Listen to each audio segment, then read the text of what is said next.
From UFOs to psychic powers and government conspiracies, history is riddled with unexplained events.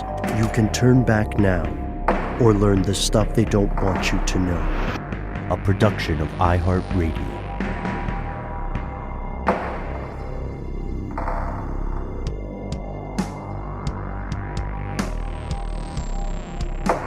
Hello, welcome back to the show. My name is Matt. My name is Noel. They call me Ben. We're joined, as always, with our super producer, Alexis, codenamed Doc Holiday Jackson. Most importantly, you are here. That makes this the stuff they don't want you to know. It is Thursday, as the humans reckon their weeks, which means it is time for one of our most exciting evenings on the show. We get to join you, our fellow conspiracy realist, and share your stories with everyone else. We're going to get some insights from our friends down under. We're going to have some responses to an earlier question about local corruption. We're also going to have some letters from home and a look at an ongoing disappearance which occurred quite recently. But before we do any of that, we talked about this off air. We thought we would start with the fun stuff because there is a letter that absolutely delighted all of us, I think, right? Oh, yeah. It's always nice to get correspondence from our pals down under, especially when it comes to calling us on things that we perhaps didn't get quite right about their beautiful and dare I say dangerous homeland. We know it's Melbourne. I think we've checked that one off the list. And then here's the thing: these are always good natured. They're always, if there's any ribbing, these Aussies, they tend to have a very good sense of humor. I really appreciate that about them. And this is no exception. We got quite a cavalcade of things to run through with this email from LJB. Starts like this. Hi, conspiracy team. Fascinated by your pod on the Bunyip and beyond.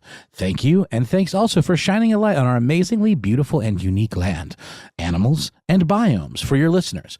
You asked for opinions, comments, so here you go. JMHO. What is that one, guys? Just my humble opinion. Oh, jeez. So much cooler than me. It took me a while to even figure out what TLDR meant. JMHO. Outback Steakhouse. Sadly, even though I have made 2 brief visits to your land some years ago, I never had the opportunity to visit, so can't comment. Apologies. I think we posed the question of A, are there Outback Steakhouses in Australia, to which we found there were a couple, and B, do they get it right? I would posit probably not. Crocodile Dundee. Although a popular comedian actor in his day, Paul Hogan's Crocodile Dundee is pretty cringeworthy. Agreed. His comedy was unsophisticated and left many of us in despair. I see. But at the end of the day, if people found it funny, why not be amused? That's that Aussie spirit. There are very ochre Aussies. Yes, that SS says Z, but I don't know ochre. Is it ochre or ochre? Ochre, the color. I'm going to go with ochre for now.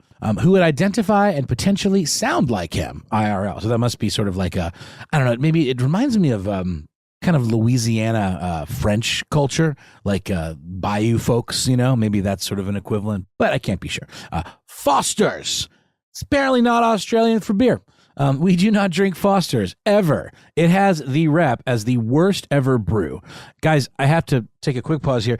Isn't it funny, though, how people often identify America with things like Bud Light, and we absolutely drink the hell out of Bud Light, at least as a country, but then, their individual results may vary.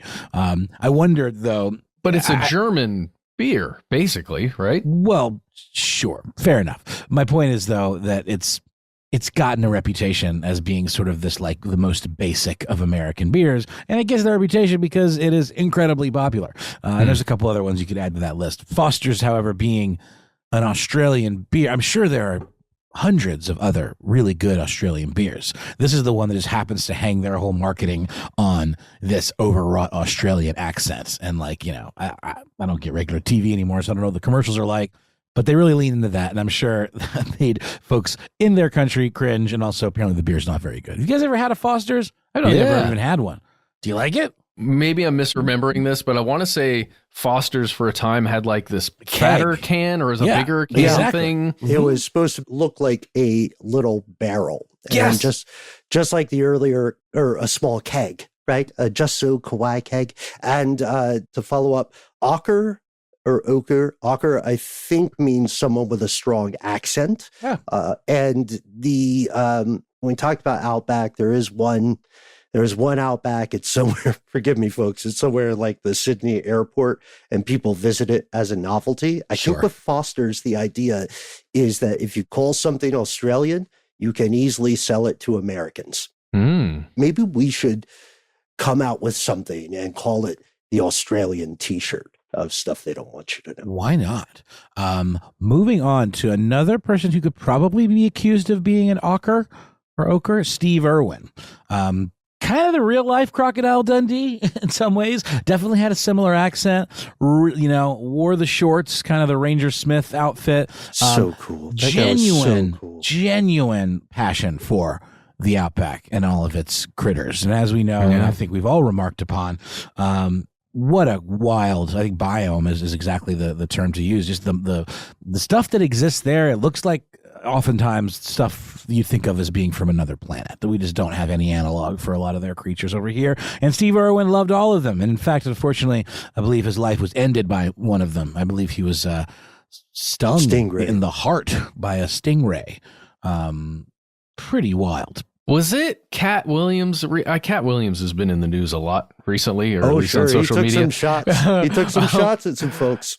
I want to say it was him. He had a great bit about Steve Irwin, with great respect to Steve Irwin, but that was the joke that he got taken out by a stingray. But he's over there just literally tackling crocodiles like it's nothing.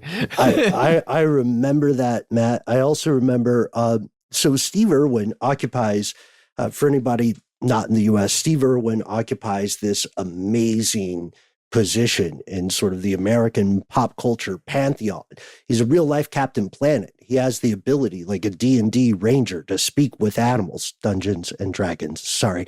And I think his child is also following in his footsteps. He was brought down by a stingray, as we mentioned, but he did so much for environmental advocacy. He just seems like a really cool dude, a really good hang. And by the way, if you were into American hip hop, then you know that for a while, every MC was rapping about Steve Irwin, right? Steve Irwin to a stingray, a lighter to an upset Jean Grey. Shout out to Joe Budden's song on that, Long Summer, I think, or Short Summer, and not a shout out to his podcast. Just to show up with what LJB said about Steve, very much mirroring what we all just fanboyed out big time. Again, quite broad and ochre-ish. Okay, there you go. But beloved for his love of and endless enthusiasm for our critters, particularly the dangerous ones, as we said, one that ultimately took his life. And I'm sure he wouldn't have had it any other way, but who am I to say? I guess I can't be sure. His efforts with, like you said, Ben, his efforts with environmental matters and wildlife conservation provided him with great respect and high regard. His loss is truly felt, but his legacy survives through his remaining family. Matt, did you have a Steve Irwin comment? No, it's fine. I've said it on the show before. I don't have to. I think it was my 16th or 17th birthday party, just to give you a little insight on me. It was a combination Matrix Steve Irwin birthday party. You could dress as either or both. Okay, that's it. That's amazing. Next, we've got Steve Urkel for some reason. LJB's not even sure why we have Steve Urkel. Apologies, I'm not sure of the reference here, but yes, Family Matters was shown on free-to-air television. I think I mentioned this. This is a reaction, correct me here. This is a reaction to the classic episode we published on cryptids of Australia. And I think as Way leads on the way conversationally, we mentioned Steve Irwin, which probably led to us mentioning Steve Urkel. Sorry, Australia. Did we do that? Yeah, we sure did. Nice. Got any cheese? Turns out Jaleel White is a smoke show, by the way. We knew that if we watched the show, because he had an alter ego version of the Steve Urkel character named Stefan. Yeah. Check out the Key and Peele Family Matters sketch, by the way. Can't leave it unsaid. So there's that mystery solved, hopefully. Next, we've got prison colony. Talking about the history of Australia, no doubt. It would be more accurate to say a convict colony was established here as convicted lawbreakers of even the most minor infractions, thanks to their dire poverty. That's a really good point. These probably were a lot of people that did not deserve to be sent there. It gets a reputation as being this like hive of scum and villainy and all of that. And there were probably a lot of innocent folks that were thrown into forced labor on this colony. So just throwing that out there. To their poverty, dire poverty, were transported from Britain and Ireland. And yes, many are the descendants of convicts and claim to be quite proud to be so. Many residents, I believe, is what they are referring to. Next, we've got jungle. We don't have jungle per se. I'm assuming they're talking about the popular 1990s dance music craze, jungle. No? Anybody out there? Rimshot. It's the one that's like, that's sort of drum and bass. Jungle was a subset of that. That is not what they're talking about. They're talking about literal jungle that they apparently don't have per se. Our heavily forested areas in the subtropics and tropics are termed rainforests. Similar, but not quite. Unique biome. And lastly, exactly. We've got two more quick ones, and we'll. There's so many good ones. Koalas are not bears, just marsupials. Cute to look at, pretty dopey when sitting in their tree, sleepy on eucalyptus leaves. I'm assuming sleepy on eucalyptus leaves, meaning they're like high off the eucalyptus leaves, and sometimes can be stroppy. What is stroppy? Does that mean like built, like fit? Strop bears. Sassy, they get attitude. You know, if you ever want to bust the American myth about the koala, go to YouTube. Get thee to YouTube now and watch koalas fighting. There you go. Also, riddled with chlamydia. Oh, boy, Jesus Christ. Just suck the joy right out of koalas for us.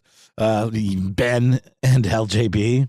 Okay, so the internet says stroppy. I think you nailed it, Ben. Attitude, but specifically kind of grumpy tendencies, you know, like you said, fighting words. They are in dire need, of course, as we know, as habitat destruction, accidental deaths, thanks to humans and their pets' interactions, and diseases decimate their numbers. Finally, we're going to get to the bunyip and the yowie. We definitely have talked about these at various times in cryptid conversations. My belief is that these are animals of legend for the First Nations people and far from real.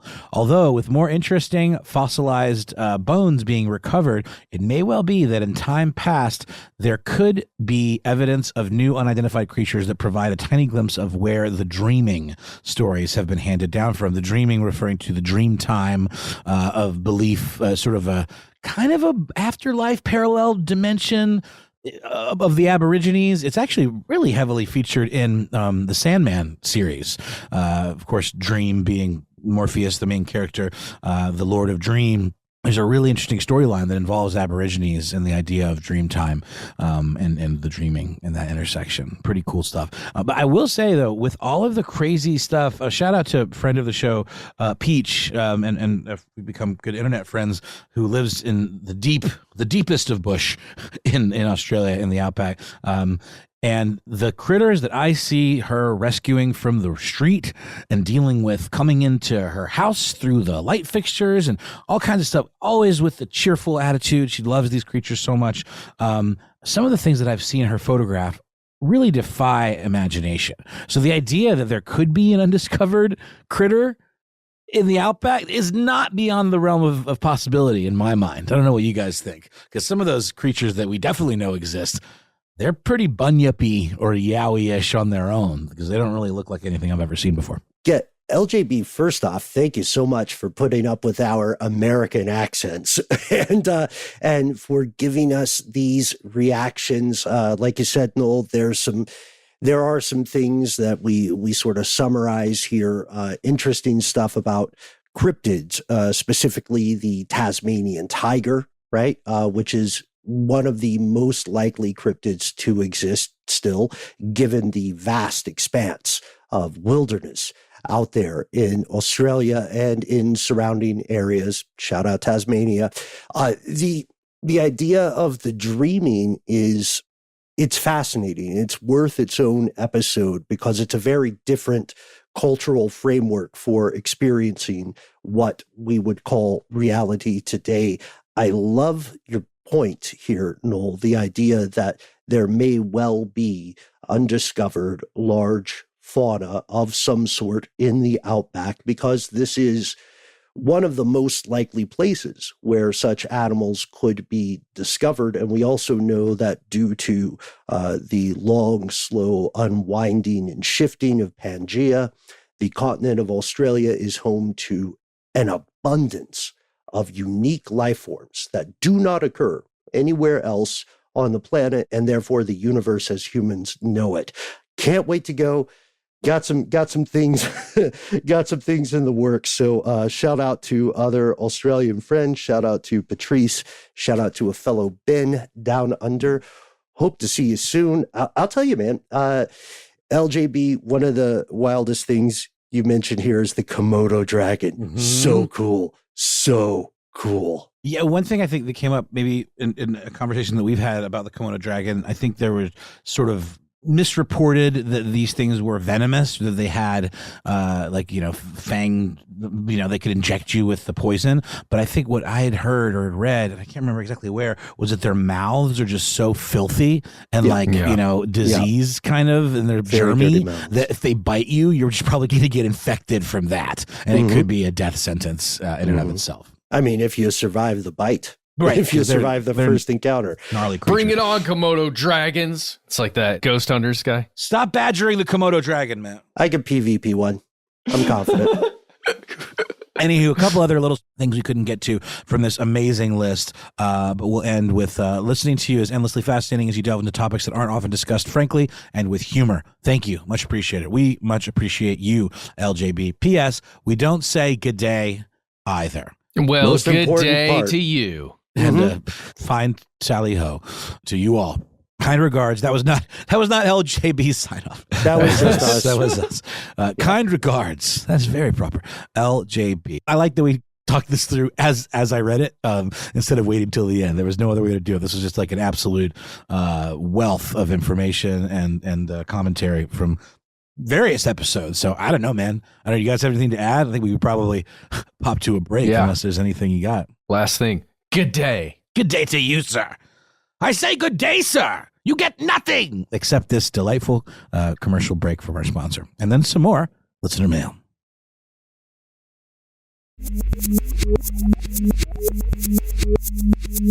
And we've returned, and we are going to the email banks to hear from Mysteria. Yes. Mysteria. I'm just going to read this first part, guys, and then there are links, and let's look at them together, and we'll just kind of be like, oh, well, what's inside this link? Link. Wait, are we still doing whisper sound effects? No, it's gonna come up later, though. Okay. But for now, y'all Mysteria. Crazy. Y'all hear those voices? For I real? got it back, man. Okay, Mysteria says, hey, if you guys really want to do a deeper dive on local corruption, just look at Illinois. The entire state is a hot mess. And then there's a link. This is our first link in the series. It appears to be a Wikipedia link, the title of which is simply Corruption in Illinois. And guys, it's not a short Wikipedia page. No, it's not. No. Wow. So let's do an overview.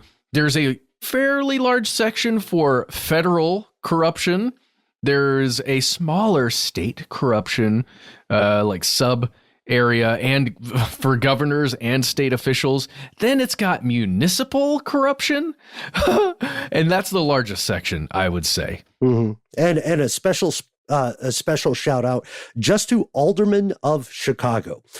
For anybody not in the U.S., Alderman is a member of city council, basically, with a fancier name. But Chicago has for a very long time been infamous in U.S. history as a textbook case of like a quintessential hold this up to the class example of widespread intergenerational corruption. And nothing seems set to change. Well, let's read a sentence here from a Wikipedia. Remember, this is a Wikipedia page. It can be edited by anyone that can edit Wikipedia. But, for the most part, these things are policed pretty well internally, right? By just other people looking at it and changing it. And aldermen. And aldermen are always in there. But here's a sentence. It's like the third sentence at the top of the page. Illinois had the third most federal criminal convictions for public corruption between 1976 and 2012, behind New York and California. Uh-oh, those seem like the two biggest ones I would have guessed. Watch out, guys. They're on your wake. You know what I mean? Yeah. Oh, man. For real. And the first sentence is, corruption in Illinois has been a problem from the earliest history of the state. And it goes all the way back to 1818. And it quotes The Economist, too, Yep. which is not exactly a left-wing publication. Like, if The Economist is saying you're financially crooked, might be time for some self-inventory. Oh, yeah. Well, then let's jump to the next thing that Mysteria says. Mysteria says, the Rita Crundwell case is an especially wild ride. And then our second link appears. Oh, and this is to the U.S. Attorney's Office, Northern District of Illinois.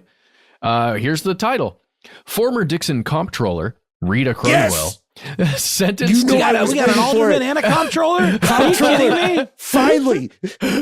Beat me here, Doc. I fucking knew it. I knew knowing what a comptroller would matter at some point. We're going to get a parliamentarian in here somewhere. Go. Carry on. It's the numbers, gentlemen. Former Dixon comptroller Rita Crundwell sentenced to nearly 20 years in federal prison for $53.7 million theft from the city. Can't be out trolling the comps, man. Whoa, that's intense. This story is from... that was so covert. It took me a second. That was on a delayed reaction to that. Very well done. Very well done, Ben. By the way, this was posted on Valentine's Day 2013. You know who didn't have a great Valentine's Day? Rita Crundwell. Ooh, jeez Louise. I thought you were going to say me, and I was like, all right, man, just keep the kid gloves on. We're on the air. I can barely remember last week. I have no idea what happened on But this is a huge case, right, Matt? Like, this is, as you said, this is a multi-million-dollar, more than 2 decades plus level of crime. Yeah. And she pleaded guilty to wire fraud and money laundering of more than $53 million from the city since 1990. Wow. Oh, dude, she used the proceeds to finance her quarter horse farming business. I'm sorry. You mean like little horses? No, just 25% of a horse.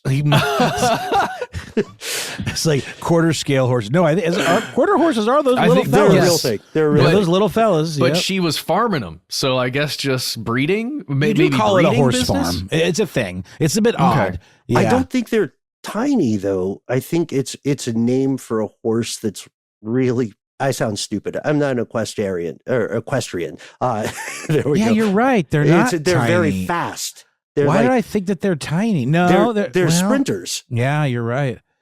Huh. I you know what? I learned something new today, because in my head, quarter horses were always like the little baby horses that never grow up, like little ponies? Sebastian on Parks and Rec. Never little forget, Sebastian? man. Never forget. Yeah, never forget. That's the reason we do He's this an show. angel now. Yeah, there's little Sebastian. The stuff little Sebastian doesn't want you to know. Why the quarter horse is built for speed. You nailed it, Ben. Yeah. Well, here's the thing. It sounds like the long arm of the law nailed our friend Crundwell. And Chicago is, again, a place with some problems. It is one of the most American of American cities. But Matt. Yes. yes. And I see from the press release that got shared with us that this is one of the largest thefts or the largest theft of state funding. I believe the judge said it was the largest theft in state history. And as we've learned, corruption in Illinois runs rampant and long. I was about to say, Chicago is a notoriously corrupt city, and that's where the political boss kind of systems, came up. It's pretty gnarly. By the way, it's the city involved, right? So she's a city comptroller. It was public funds stolen from the city of Dixon, Dixon.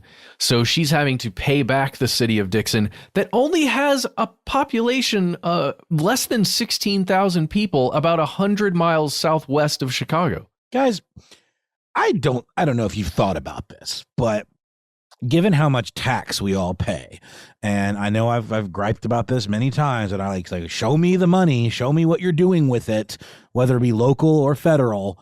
I just think fraud like this happens a lot more than we think. I really do. I think somebody's pocketing my check. I really, truly, because I don't see any benefit from it. And maybe that's naive to say just because I'm not seeing it directly that somebody's stealing it. But I just do not have confidence in state or federal government to now I'm sounding like I want to start my own secede from the union or something. Well, but think about this, Noel. These are local taxes, so like city taxes. So I'm saying with Atlanta, we don't pay as much city as we do federal, but our streets are riddled with potholes, dangerous stuff. Well, see, no, this is weird. I've never paid city taxes, like a local tax like that. It's always tax, state and federal. Sure. In this case, it's like sales tax, right? Stuff bought in the city and other things like that. When you stay at a hotel, right, you've got like different taxes that are levied depending on the city you're in. I don't know. So, but that seems like a lot of money in a local city taxes that only has 16,000 people in it. A lot of money laundering too. And money laundering, it looks like money laundering is one of those things that used to be a good living back in the day, but it's increasingly difficult to clean the money, right? So if anything, one of the questions that I have for you, Matt, is could she have gotten away with it if she just cut and run like 10 years in, 12 years in? Could she have just retired, have the fanfare or whatever is appropriate for a comptroller when they're out of the game and then just move to a non-extradition country? Because, the IRS is not going to chase you. To Panama?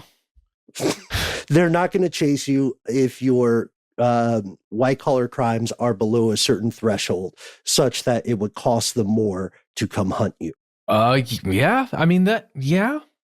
Well, maybe we should read a little bit more of this. I know we kind of got stuck, Mysteria, on this one. You've sent us so many other links, but I think this is really interesting to me. Let's continue reading here from the justice.gov link here.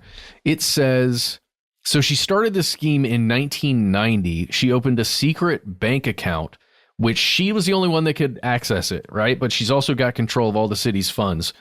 The name of the account was RSCDA Reserve Fund, or the RSCDA account. The initials stood for Reserve Sewer Capital Development Account. Although no such account actually existed for the city, and she did not disclose the existence of the secret account. So I guess she just... it says Crundwell stole at least $25,000 from a separate Dixon bank account for its sister city program between 88 and 90 before she started this big plan.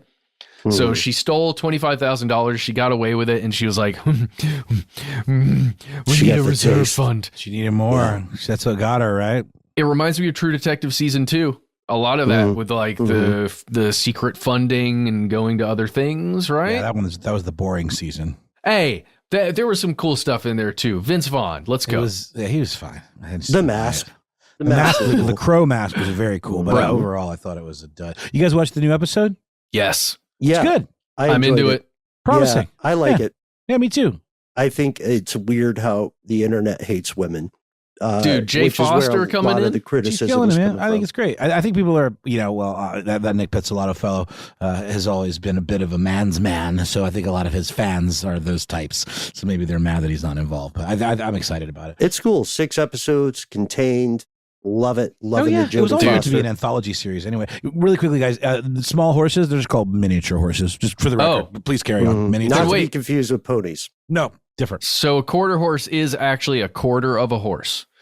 Yeah, just the back and the left. What's like that artist? Zapruder film. That Look back into the left. Animals. That's a quarter Damien horse. Hirst. Yeah, it's like one of those pieces. Also, Matt, there's something really interesting that we see here in Mysteria's letter, which is the small town corruption, right? Can we mention, what is it? The townships? Is a township like a county? I think that's right. They have them. They have them in like, Jersey? New York State and Massachusetts. There's a lot of, it's sort of an old New Englandy thing-ish, kind of, I think. Yes, and this is our third link. Thank you so much, Mysteria. And this appears to be your home county, Mysteria. Yeah, the McHenry County State's Attorney Office back in 2018 started investigating several townships. So townships must just be communities within a county for, again, illegally using taxpayer money. And apparently these are only two of like at least three townships in this one county that are super crooked. I don't know, man. When we say it's cold up in Illinois, it feels like it's cold on a number of levels because you have to be pretty ruthless to be elected to public office and just violate trust like that, right? Yeah, I'm trying to figure out what the actual corruption here is, or like what's being investigated. It looks like, let me read this. Nunda Township also hired two of Miller's sons, who's somebody who's working directly with the township, to full-time positions, adding to its highway department's more than $2 million payroll with hundreds of thousands more in pensions and other benefits. So this looks like nepotism, maybe, and padding the books, kind of like when organized crime will come into a construction project. And Yeah, we talked about that. I mean, everything I learned about organized crime, I learned from the Godfather movies and the Sopranos. But in the Sopranos, they're always working on this esplanade that's never finished. This never gets finished. And they call them like no-show jobs where you get paid and you don't have to come. That's like, that's like a way you can kind of grease some palms by. I'm going to give you like 5 no-show jobs this month. And then also like by itemizing things that were never actually purchased and billing for them and things like that. Good way to hide money. Guys, according to IllinoisPolicy.org, which is where this link took us, there's also a major problem with like voter intimidation when there's a referendum coming up to change, the ways of the local government. And it looks like it's happening in a lot of townships there. Oy. Well, let's just mention the other things that are in here. We won't go over the links. So last couple things you mentioned here, Mysteria, you said, finally, this is probably more a case of incompetence than corruption, but check out the police department's handling of the Ritter murder back in 1988. So I don't know anything about the Ritter murder. You've got a link to us here to the Chicago Tribune about a man named Richard Church who was wanted for the 1988 murders of Raymond Ritter and his wife Ruth Ann. We're not going to talk about it in detail at all right now, but if you want to look it up, you can. We're going to check it out for, the potentiality of a longer episode. I like that word. It's not a word. But then it's a word. Oh, it is. I didn't think it was. Okay. You said other things here, told us more about that murder, but we're going to hold it for later. So thank you so much, Mysteria, letting us know about just how bad Illinois could potentially be. But we're not passing judgment because state corruption exists everywhere, not just in the U.S., not just in Illinois. Mm-hmm. It's deeper than the pizza. Right? I was going to do deeper than hip hop thing, but I can't. So, all right. Yeah, you can. It's bigger than hip hop. It is, but it's also deeper. So thank you so much, Mysteria, for writing in. We'll be right back with more messages from you.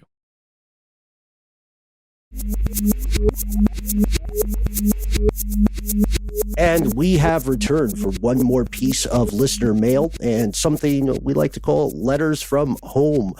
This final piece of correspondence comes to us from someone we're going to call CJ because we did not get full permission to use their name. This is kind of the beginning of a rabbit hole. CJ sends us a message about someone named Donna I and says the timeline and events leading up to this poor woman's disappearance aren't lining up. You all should look into it and do an episode. I agree, CJ. This is also an unfolding event. If you choose to do so, please let me know. I'd love to hear it. If you don't trust links, I understand, says CJ, and sends us a couple of different links here and tells us a little bit about the case. Her name, says CJ, was Donna I, E-Y-E. This happened very recently in Washington County, Missouri. I saw her name because she was dumped off in the middle of Mark Twain National Forest in the middle of the night by a police officer in sub-freezing temperatures with no phone and has not been heard from since. This is the first I have heard of this story. Have you heard about this? No, I haven't heard of it either. Let's see. I'm following the link now. Yeah, according to this is happening now. There was a story posted on Fox 2 Now, Missouri affiliate, just yesterday as we record on January 16th. And it seems that a Washington County sheriff named Zach Jacobson had activated something called the Mineral Area Major Case Squad to investigate what happened with this disappearance. A deputy allegedly dropped Donna I off around 11 p.m. in the middle of nowhere. Look up the Mark Twain National Forest. It is not like a pedestrian walking space. And she has not been seen since. Yeah, and there's a quote from her brother, I believe, just speaking to her mental state at the time, saying that she wasn't in any condition to make a decision for herself. They informed me while we were standing right where we are right now. She had been picked up at the hospital by a Washington County female sheriff's deputy. Mm-hmm. And according to the reporting that we have seen, we have a rough timeline of events. Donna I, at the age of 44 years old, is a mother. When she went missing, she left a hospital against her family's wishes on Monday, the 8th of January.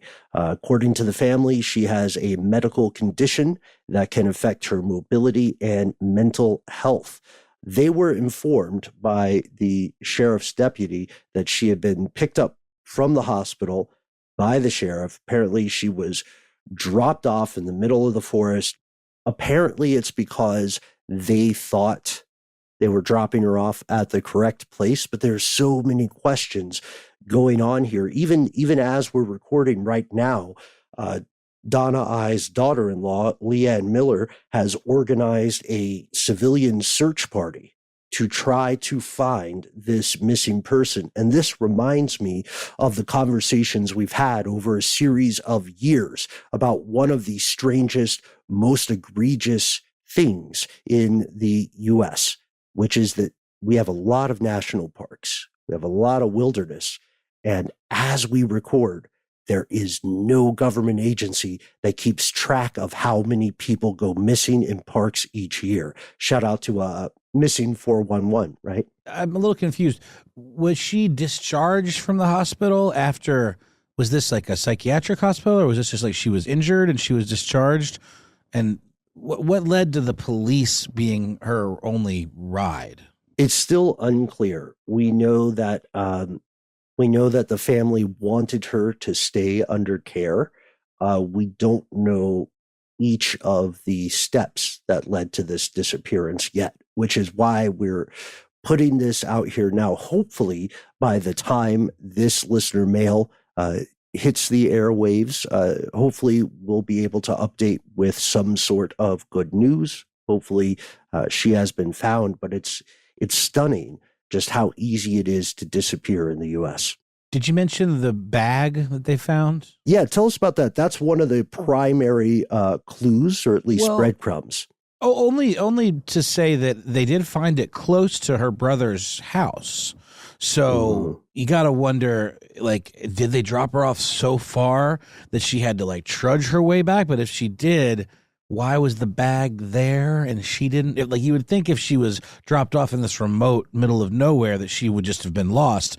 But the connection with a piece of personal property of hers to be so close to where she was trying to get to, that's really interesting and head scratchy. Yeah, especially considering how brutal winter storms have been across the U.S. right now. You could make an argument that there is no way to drop someone off in the wild and reasonably expect that they will be able to survive. It's I saw some scuttlebutt, some comments on various news forums, and one commenter on the St. Louis Reddit implies, and this is just a person on the internet, implies that this drop-off was on purpose, meaning that whomever dropped her off there meant for something bad to happen to her, assumed that she would not survive the incredibly dangerous weather. Now, again, we can't say any of that with any sort of certitude. But of course, in the absence of transparency, speculation only thrives. Totally. Yeah, no, there's something, what's the word? Something's rotten and so wherever this is. Yeah, no, there's definitely seems to be some details that are missing. And of course, our hope is with this individual being found unscathed, and perhaps there'll be an update soon. And CJ, we're keeping this short because, again, hopefully we can return with good news. We also, at least I want to give everybody, again, the notice that misinformation and speculation thrives so easily on weaponized social media. If you do have any knowledge of Donna I's whereabouts, please do, as Fox News mentions, please do contact the authorities. Call 911. If you know of anybody who's gone missing in a national park, the scary thing about the United States is the onus is on you. It's on us as members of the public to report this stuff, because otherwise people can simply go missing. So hopefully, again, we'll come back. We'll come back with updates. As I said at the top, this is a live story. I think it'd be great for us to end today's show with a little bit of a positive note while we're waiting to hear the news on Donna I. We have, I love doing this letters from home thing. I shared a thing recently from our pals over on Here's Where It Gets Crazy, from a graphic novel artist named Ryan Van Osdal, or Osdal. Apologies, sir, if we're mispronouncing your name. Ryan put us in his graphic novel, and it was so kind. It was so neat. We have a couple panels of it. Noel, do you want to describe those panels? Oh, I mean, yeah, it's just like I guess it's sort of like a D&D party type situation where the three of us are, I believe, halflings that are on a wilderness journey of some kind. And maybe you'd be better at describing the content of the conversation, but we were all personified delightfully. Nolan, the most talented weaponsmith in the Seven Valleys. Matthias, proprietor, the best inn on the Western continent. And then they just call me Benjamin, and I'm a halfling. And say some catchphrases at some point. Yeah, I agree with you. It's kind of Lord of the Rings meets Lone Gunman, and we're just very grateful, again, every time, folks, that you see fit to include us in your stories, your creative acts. We receive a lot of amazing music inspired by episodes, and I'm not blowing smoke. A lot of it's really good, like super impressive. So we just wanted to shout this out. I reached out to the author of this graphic novel, and hopefully we'll be returning with some information about how we can support this independent artist. We love to see it. We'd also love to hear from you with any other creative works that were in some way inspired by this show, or maybe this is what you listen to while you're painting, while you're working on other things. We have your back. And it turns out that a lot of our fellow conspiracy realists had our back when we asked folks to check out our sketch comedy on Instagram. Yeah, if you can call it that, I guess you can. Yeah, we did it. That was fun. It was fun. Goofy, silly year-end predictions, or not year-end predictions for the new year of conspiracies that will definitely come to fruition, come to pass, or be exposed. So do check that out. You can do that. You can be part of this, fellow conspiracy realists. Yeah. Be the sketch comedy change you wish to see in the world. I'm pretty sure a famous person said that. Edward James Olmos, probably. Let's end this way. We're going to give a really quick cavalcade of names of people who chimed in on our Mandela Effect video and said, hey, strange news brought me here. So before we end the show, let's give you that list of names. Here we go. Shout out to Jamie Kristen Howard, Dan Bush 101, Rocket Queen 68, Classic Chaos Events, Sailor Bright, Beef Unit, Economics, Ziggy Les, VM Sprang, who says the overacting is superb. Prince of Echo Park, C Bull 009, Elisa in her 30s, Romy the Queen, Odenfell Hammer, Vivek Rose, Vivek C. Rose, Saturday Morning Cartoons, Penny Takes Pictures, JFont 582, Shamus Campbell, Heinke, Johnny on the Rocks, Holly Quinn 77, Refreshing Art Studio, Dreezy Blaze, Joe's Misk, No One in Particular, that's a nice pun, Colin Ray 96, Style Masters, Bless Dem Fingers, Jero Space D, Dr. Rusty Shack, Colin Ray 96, Foreshore Pizza, Chris Sweeney 18488, C Bob 10, Shadow the Maximum, Cranberry 420, 603D, Cammy Cat, and Noel. There are many, many others. But that's a long list of names, and we promised to thank you for doing so. But we appreciate it. We love the comments. We've got more videos on the way. We would love to offer you a meme in these trying times. And Noel, I have to ask, since our pal Matt had to scoot for some martial arts related adventures. Yeah. What are some things you're excited about with our social media, and where can people check it out? Oh boy, I'm glad you asked, Ben. I'm definitely excited about doing more silly, goofy videos in the coming year. You can find those on the internet, specifically on our YouTube channel, where they appear often as YouTube Shorts. You can also find us on Facebook, where we have a Facebook group, Here's Where It Gets Crazy, which I believe is where you might have been able to experience the comic that we described firsthand. Isn't that right? Was that posted there, or was that sent to you directly? Yes, that's correct. There you go. So you can be a part of that too. And also the redheaded stepchild of the bunch, X, FKA Twitter. We are Conspiracy Stuff on all three of those. On Instagram and TikTok, where you'll also find some content, we are Conspiracy Stuff Show. And if you don't sip the social meds, if your dry January means no social media, we have your back. You can call us directly on a telephonic device of your choosing. All you have to do is cast the following spell. Look at the numbers. Hit 1-833-STDWYTK. You will summon 3 minutes into the void. And be careful, folks. Sometimes the void answers back. All we ask that you do, tell us what's on your mind. Give yourself a cool nickname. Let us know if we can use your name and or message on the air. Most importantly, do not censor yourself. If you have more to say than will fit in 3 minutes, if you have links, if you have leads, if you have photos, if you have sounds that you want to convey to us directly, drop us a line. We read every single email we get at our good old-fashioned address, where we are conspiracy@iHeartRadio.com.